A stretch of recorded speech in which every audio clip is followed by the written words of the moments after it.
sat like unto the Son of Man. At this point, he's coming with a sickle in his hand.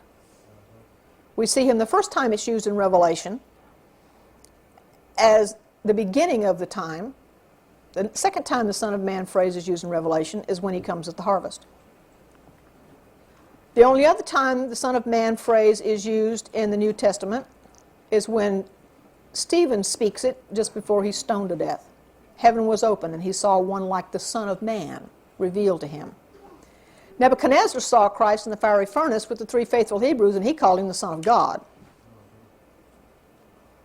Stephen said, "But he, being full of the Holy Ghost, looked up steadfastly into heaven and saw the glory of God." This was just before he was stoned to death.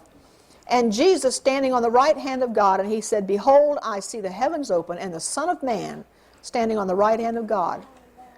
The men who stoned Stephen to death had their last final witness as to who Christ was, and they refused it.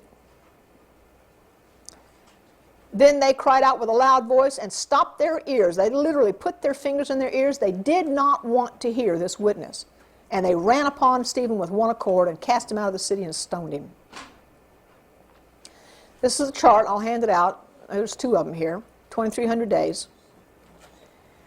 I don't know if you've ever got that before, but anyway, it's one I did a couple years ago. And they cover the same information. They just come at it a couple of different ways. And they're interesting to study.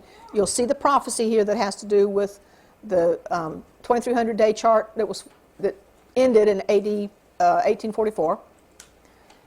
You'll see the prophecy of the 70 weeks.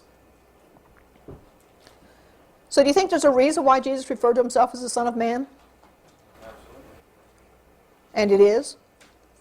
You're sure? So tell me what it is. He came to be one of us. He's our representative as the Son of Man. He called himself the Son of Man. It was only as one of us that he could save us, right?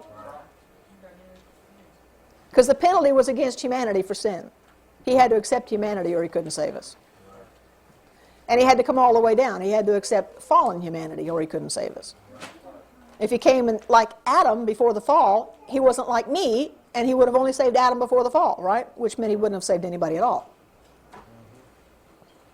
Okay, next week we will get into the 7 churches, and I'll have this as a chart to hand out to you next week, not today.